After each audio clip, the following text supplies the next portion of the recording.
أوشت سونتنا معلتها وزرقة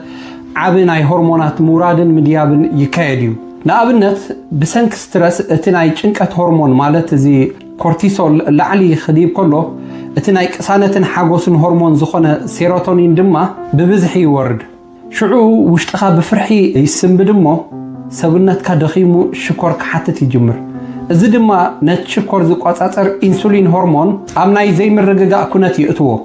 ሽኮር ኣብ ደምካ ብናህሪ ይዓርግ ድሕሪኡ ድማ ብቁልጡፍ ይወርድ እዚ ከዓ ከቢድ ድኻምን ምስልቻውን ይፈጥረልካ ነዚ ባዶነት እዚ ንምምላእ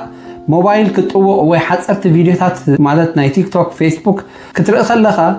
እቲ ናይ ዓወትን ሞቲቬሽንን ዝኾነ ዶፓሚን ሆርሞን ይጽንቃ በዚ ምኽንያት ድማ እቲ ናይ ትብዓትን ውሳነን ናይ ምውሳድ ሓይሊ ዝህብ ቴስቶስትሮን ሆርሞን ይወርድ እዚ ሁሉ ኬሚካላዊ ሆርሞናዊ ምዝባዕ ድማ ኣብ ደም ክካየድ ከሎ ብዙሓት ሰባት ግን ንነፍሶም ኣነ ሰለፈ እናበሉ ይወቕሱ እቲ ሓቂ ግን ስንፍና ኣይኮነን ሰብነትና ኣብዚ ናይ ሆርሞናት ምዝባዕ ተኣሲሩሎ ማለት እዩ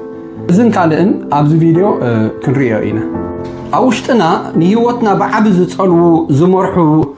ሆርሞናት ዝበሃሉ መልእኽተኛታት ወይ ኒውሮትራንስሚተርስ ኣለዉ ንሳቶም መዓስ ክትሕጎስ መዓስ ክትድቅስ ከምኡውን كساب كندي حيلي خهلوكا خمزلو زوسنو ناي وشتي مرحتيهم ازوم هرمونات بقبو مزمت عطونو وي بالانس مزخونو هيوتكا بعوتن بقصانتن تمرح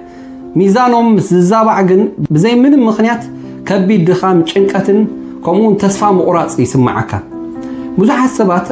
انا هكوي وي ديسيبلين يبلين النابولو ننفسهم يوقسيهم قنقتي حقنيا تسقم ابقى امرو ترايزي كونس ኣብታ ውሽጢ ደምና ዝነዝዕ ዘይርአ ሱቱር ውግእ ናይ ሆርሞናት ክኸውን ከም ዝኽእል ሓሲብኩምሉ ትፈልጡ ዶ ንኣብነት ታይሮይድ ሓይሊ ከፍር እንተዘይክኢሉ ወይ እቲ ናይ ወጥሪ ሆርሞን ተባሂሉ ዝፍለጥ እዚ ኮርቲዞል ሆርሞን ወጥሩ ላዕሊ እንተኮይኑ ሰውነትካ ብዘይ ነዳዲ ክጓዓዝ ዝፍትን መኪና ይኸውን እዚ ናይ ባህሪ ፀገም ዘይኮነስ ናይ ሰብነትካ ባዮሎጂካዊ ስነ ስርዓት ምዝቡዕ እዩ نفسها خموقاس عريفكا نسبنتكا كتسمعون كتكنخونون كلخا جن هيوتكا تقير تخليخا امو سونتكا كساب حجي كنغركا زفتنا نسخا جن كتسمعو زي كالكا سوتر ملأخت انتاي مسلكا كما يزبلن كالن كنرئينا اوش سونتكا ببليونات وتصعرو وهايوتات اللو ازي امو هايوتات نحر حدوم كرخبو وحبريتا خلاوطون توهايدوم كسرحون جدن يزدليهم እቲ ንኽረኸቡ ዝጥቀሙሉ ቀንዲ መንገዲ ድማ ብመንገዲ ሆርሞናት እዩ ስለዚ ሆርሞናት ካብ ፍሉያት ጽክታት ወይዞም ግላንድስ ዝምንጭው ኬሚካላዊ መልእኽተኛታት ኮይኖም ብደም ኣቢሎም ናብ ኩሉ ክፍሊ ሰውነትና ብምዝርጋሕ ንመዓልታዊ ንጥፈታትና ይመርሕዎ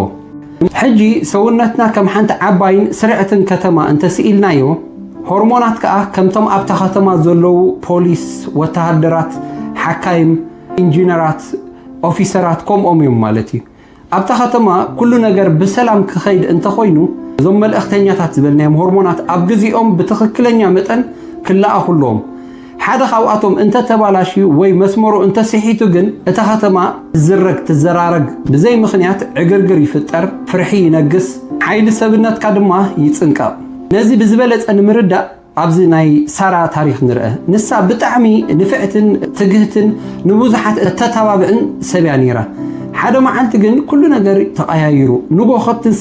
ኣይከኣለትን ንነገራት ብኣወንታ ክትሪኦም ዓቕምሲኢና ፀርፀር ትብል ኩሉ ሰብ እንታይ ኮይና ደኺማ እምበር ህከይቲ ኮይና ኢሉ ክፈርዳ ከሎ ንሳ እውን ከይተረፈት ንነፍሳ ክትፀልእን ክትወቅስን ጀሚራ ማለት እዩ ግን እቲ ሓቀኛ ምኽንያት ካብቲ ሰባት ዝገመትዎ ፍጹም ዝተፈለየ ነይሩ أي سارة تايرويد هرمون سرحو دخيمو قوديلو سلزنبري سبنتا حيل خفر أي كألن تايرويد ناي سبنتا ميتابوليزم وي ناي حيل ما أكل سلزخونة لسا سنف أي نبرتن سبنتا بزين دا دخو عز فتن سانيحو مالتي سلزي إذن خلاتنا زميلك سلزخونة أب هرمونات زلنا مردأتا مس سب مويات عنا بموكاسم بمفلاتن كعبو خمزلو ويزرئنا حجي ما نابتي كلاتنا نفلت أجن زين ردو هرمون كيد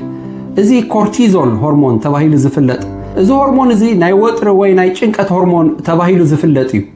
سبنتنا كاب حدا خلكالا خلكلو إزي هرمون إزي ينزع نقابلنت قدم أشحات عامتات بدحريخا حدا انسسا زقدام نقابلنت تخلع نبل انت سيعيبكا ሓንጎልካ ሓደጋ ኣሎ ዝብል ትእዛዝ ይህብ ሽዑ ኮርቲዞል ሆርሞን ብብዝሒ ይለቀቕ እሞ ልብኻ ብናህሪ ክሃርም ይገብሮ ሽኮር ናይ ደምካ ሓፍ ይብሎ ንጭዋዳታትካ ድማ ሓይሊ ይህቦም እዚ እቲ ፋይት ኦር ፍላይት ተባሂሉ ዝፍለጥ እዚ ናይ ምቅላስ ወይ ናይ ምህዳም ሙድ ይበሃል እዚ ጽቡቕ እዩ ምክንያቱ ካብኡ ዝኸፍአ ነገር ግን ኣሎ ናይ ስራሕ ጸቕጢ ናይ ገንዘብ ጭንቀት ናይ ማሕበራዊ መራኸቢታት ወይ ናይዚ ሶሻል ሚዲያ ወጥሪ ከምኡን ዘይተጻረዩ ወረታት ዘይተጻረዩ ዜናታት ሰብነትና ነዚኦም ኩሎም ከም ተኹላ እዩ ዝሪኦም በዚ ምክንያት ድማ እዩ ኣብ ሰውነትና ኮርቲዞል ወትሩ ላዕሊ ዝኸውን እዚ ከዓ እንታይ የስዕብ ሓደ ወትሩ ኣብ ወጥሪ ትነብር ሓንጎልካ ዕረፍቲ ይስእን ክልተ ድቃስ ይጠፍኣካ የኣብየካ ሰውነትካ ሓደጋ ኣሎ ኢሉ ስለ ዝኣመነ ክድቅስ ኣይፈቕደልካን ሰለስተ ምኽዛን ስብሒ ንምንታይ ከብድኻ ኣካላትካ ክገዝፍ ይጅምር ሰውነትካ ወትሩ ኣብ ኩናት ዘሎ ኮይኑ ስለ ዝስምዖ ነቲ ስብሒ ከም መጠራቐሚ ሓይሊ ክዕቅቦ ይግደድ ማለት እዩ ክትቀንስ ተፍትን ግን ኣይትኽእልን እውን የሸግረካ እዚ ናይ ፍቓድ ሓይሊ ፀገም ዘይኮነስ ናይ ሰብነትካ ናይ ምክልኻል ስነ ስርዓት ኣብዚ ግዜ እዚ ብዙሕ ስልጠናታት ናይ ሞቲቬሽን ቪድዮታት ንርኢ ኢና ወትሩ ንፋዕ ተንስ ስራሕ ይብሉኻ ግን ንምንታይ እቲ ሞቲቬሽን ንሓፂር ሰዓታት ጥራይ ዝሰርሕ እዚ ከዓ እንታይ ይመስለኩም ዶፓሚን ዝበሃል ሆርሞን ኣሎ ንሱ ናይ ዓወት ናይ ሓጎስን ናይ ሃንቀውታን ስምዒት ዝህበና ሓደ ጽቡቕ ነገር ክትገብር ከለኻ ሓንጎልካ ከም ሽልማት ዶፓሚን ይነዝዕ ይለቀቕ እዚ ድማ ንኻልእ ስራሕ የተባብዓካ ግን ሎሚ ዶፓሚን ሕሱር ኮይኑ ሓሲሩሎ ሞባይል ክትጥውቕ ከለኻ ሓፂር ቪድዮታት ክርኢ ከለኻ ወይ ላይክ ክትረክብ ከለኻ ዶፓሚን ይለቀቕ ስለዚ ሓንጎልካ ብቐሊሉ ዶፓሚን ረኺቡ ስለዘሎ ሕጂ ንኸቢድ ስራሕ ንምስራሕ ወይ ንነዊሕ ዝጥምት ዓወት ዓይሊ ክረክብ ኣይክእልኒ ምክንያቱ እቲ ሆርሞን ተፀንቂዮ እዩ ስለዚ ነፍስኻ ሰነፈ እናበልካ ክትወቅስ ከለኻ ሓንጎልካ ግን ብናይ ዘመናዊ ዓለም ቴክኖሎጂ ተገዚኡ ሆርሞናቱ ተባላሽዮም እዮም በቐሊሉ ዝርከብ ሓጎስ ነቲ ናይ ሓቀኛ ስራሕ ድሌትካ ይቆትለሎ ማለት እዩ ካልእ እንታይ ኣሎ ንሓደ ሰብ ጥዕንኡን ናይ ስራሕ ዓቕሙን ክትፈልጥ እንተደሊኻ ከመይ ከም ዝድቅስ ሕተቶ ዝበሃል ኣባሃል ድቃስ ናይ ሆርሞናት መዕረይ ፋብሪካ እዩ ሜላቶኒን ዝተባሃለ ሆርሞን እዚ ናይ ድቃስ ሆርሞን ተባሂሉ ዝፍለጥ ምሸት ንኽንድቅስ ዝሕግዘና እዩ ጸልማት ክኾን ከሎ ንሓንጎልና ደቅስ ይብሎ ግን ንሕና እንታይ ንገብር ምሸት ኣብ ዓራት ኮይና ሞባይልና ነብርህ እቲ ካብ ሞባይልና ዝወፅእ ሰማያዊ ብርሃን ወይ ብሉ ላይት ተባሂሉ ዝፍለጥ ንሓንጎልና ገና ቀትሪ ዘሎ ዝብል ናይ ሓሶት መልእኽቲ ይሰደሉ ሽዑ እቲ ሜላቶኒን ሆርሞን ካብ ምፍራይ ደው ይብል ኣብ ክንድኡ እቲ ናይ ጭንቀት ኮርቲዞል ሆርሞን ይነዝዕ ድሕሪኡ ሰዓት 3 ናይ ለይቲ ድሕሪ ፍርቂ ለይቲ ዘሎ ብጭንቀት ትበራበር ማለት እዩ ልብኻ ይሃርም ንምንታይ እዩ ህይወተይ ከምዚ ዝኸውን ዘሎ እናበልካ እውን ክትጭነቕ ይገብረካ ክትሓስብ ክትጭነቕ ትጅምር ትመልስ ግን ቀሊል እዩ ሆርሞናትካ ብሰንኪ ሞባይል መዓልትን ለይትን ክፈልዩ ኣይከኣሉን ብሰንኪ ናይ ሞባይል ብርሃን መዓልትን ለይትን ክፈልዩ ኣይከኣሉን ዘለዎ ማለት እዩ ካልእ ኣብ ናይ ኢንሱሊን እንተሪእና ንምንታይ እዩ ሓደ ግዜ ሓይልኻ ኣዝዩ ላዕሊ ዝኸውን ድሕሪ ቁሩብ ደቃይቕ ግን ድቃስ ምስልቻው ስማዓካ እዚ ብናይ ኢንሱሊን ሆርሞን ነገር እዩ ቁልጡፍ ዝኾኑ ምግብታት ማለት እዚኦም ፋስት ፉድስ ዝበሃሉ ምግብታት ወይ ዞም ብፊኖ ዝስርሑ ጻዕዳ ባኒ ዝኣመሰሉ ፓስታ ወይ ሽኮር ዘለዎ ነገር ክንበልዕ ከለና ሽኮር ኣብ ደምና ብናህሪ ይውስኽ ኢንሱሊን ድማ ነዚ ንምቁፅፃር ብብዝሒ ይነዝዕ ማለት እዩ እቲ ሽኮር ብቁልጡፍ ክወርድ ከሎ ግን ሓንጎልና መግቢ የለን ድኸም ዝብል ትእዛዝ የመሓላልፍ እዚ ዑደት እዚ መዓልታዊ ክደጋገም ከሎ ወትሩ ዝደኸመ ዝሰልቸዎ ሰብ ትኸውን ማለት እዩ ሰብነትካ ነቲ መግቢ ናብ ሓይሎ ቀይሮ ክእልን እዚ ድማ ብሬን ፎግ ወይ ምዕፋን ኣእምሮ ምርሳዕ ወይ ሓሳብካ ናይ ምስብሳብ ፀገም ይፈጥረልካ ካልእ ሆርሞናት ኣብዚ ብዛዕባ ደቂ ተባዕትዮን ደቂ ኣንስትዮን ሆርሞናት ክንዛረብ ከለና ናይ ተወልዶ ጥራይ ኢና ንሓስብ ግን እዚ ዓቢ ጌጋ እዩ እዞም ኢስትሮጅን ኤን ቴስቶስትሮን ዝበሃሉ ሆርሞናት ንመንነትና ንስምዒትና ንትብዓትናን ዝውስኑ እዮም ኣብነት ኣብ ደቂ ተባዕትዮ ቴስቶስትሮን ክቕንስ ከሎ ፍርሓት ይውስኽ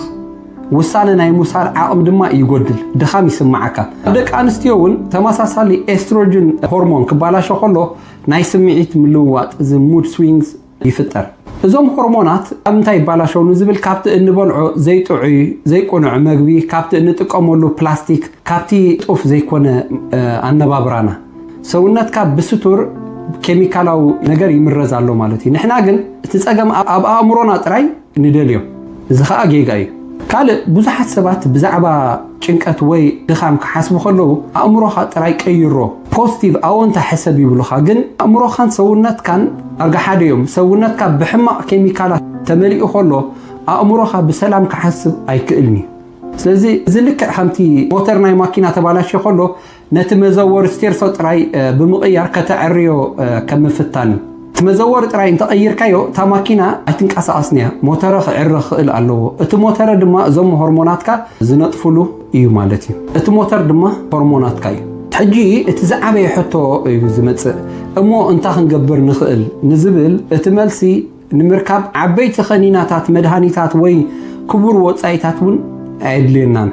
ሰውነትና ባዕሉ ክሓዊ ዝኽእል ተፈጥሮኣዊ ሓይሊ ኣለዎ ጥራይ እቲ ዘድልዮ ሃዋህው ክንፈጥረሉ ክንክእል ኣለና ማለት እዩ ሓደ ብርሃን ፀሓይ እዚ ናይ ንግሆ ፀሓይ ክንትስእ ከለኻ ኣብ ውሽጢ ቀዳማይ ሰዓት ናብ ብርሃን ፀሓይ ምውፃእ እዚ ሸለል ንብሎ ግን እዚ ንሜላቶኒን ነቲ ኮርቲዞን ሆርሞን ናብ ቦትኦም ክመልሶም ይሕግዝ ሓንጎልካ መዓልቲ ከም ዝተጀመረ ድማ ይርዳእ ካልኣይ ዲጂታል ዲቶክስ ምሸት ድሕሪ ሰዓት 9 ሞባይል ምጥቃም ምባል እቲ ሰማያዊ ብርሃን ካብ ዓይንኻ ምርሓቕ ማለት እዩ ሓንጎልካ ሜላቶኒን ሆርሞን እዚ ናይ ድቃስ ሆርሞን ከፍሪ ግዜ ትህቦ ማለት እዩ ሳልሳይ ድማ ሽኮርን ዘይተፈጥራዊ ዝኾኑ ምግብታትን ንሆርሞናትካ ከም ዝባላሸው ፈሊጥካ ዝያዳ ፕሮቲን ጥዑይ ስብሕን ዘለዎም ሄልዚ ፋትስ ዝበሃሉ ብምምጋብ ነቲ ናትካ ኢንሱሊን ተረጋግኦ ማለት እዩ ከም ራብዓይ ምንቅስቃስ ኣካል ከቢድ ስፖርት ምግባር እውን ኣየድልየካኒ ጥራይ ምንቅስቃስ እዚ ነቲ ቴስቴስትሮንን ንኻልኦትን ናይ ሓጎስ ሆርሞናትን ንኽነዝዑ ክልቀቑ ይገብር ማለት እዩ ኣብዚ ከም መደምደምታ ሕስብ እውን ተቢልናዮ ንነዊሕ እዋን ንነፍስኻ ክትወቅስ እንተፀኒሕካ ኣነ ሰነፌ ዋጋ የብለይን እናበልካ እውን ክትሳቕ እንተፀኒሕካ ግን እቲ ሓቂ ንስኻ ሰነፍ ዘይኮንካ ንስኻ ጥራይ ኢኻ ምዝተባላሽ ዘሎ ውሽጣዊ ኬሚስትሪ ክትቃለስ ፀኒሕካ ስለዚ ነፍስኻ ክትምሕራ ግዚኡ ሕጂ እዩ ሰውነትካ ፀላኢኻ ዘይኮነስ ነቲ ዘሕለፍካዮ ጭንቀትን ዘይግቡእ ኣነባብራን ዘንፀባርቕ ዘሎ ሜስትያት እዩ ስለዚ ንሰውነትካ ክሰምዖ ክጅምር ከለኻ ሂወትካ እውን ክቕየር ይጅምር እዩ ሰውነትና ምስጢራዊ እዩ ግን እዚ ምስጢር እዚ ንዓኻ ክሰርሓልካ ወይ ክጎድኣካ ናትካ ምርጫ እዩ ሎማ ሓደ ውሳነ እውን ክትውስን ትኽእል ኢኻ ንነፍስኻ ካብ ምውቃስ ዓሪፍካ ንሰውነትካ ክትከናኸኖ ክጅምር እውን ትኽእል ኢኻ ሕጂ ሕቶይ ኣብዚ ሰውነትካ ክሳብ ሕጂ ክነግረካ ዝፈተነ ንስኻ ግን ክትሰምዖ ዘይከኣልካ ሱቱር መልእኽቲ እንታይ ይመስለካ ንዝብል ኣብ ኮመንት ጻሓፉልና ንኻልኦት ሓጋዚ እንድሕር ኢልኩም ኣካፍልዎ ስለ ዝጸኒልኩም ሰማዕኩምኒ ቴንክ ዩ ኣብ ቀጻሊ ቪድዮ ሓሳብ እንረኸብ ሰላም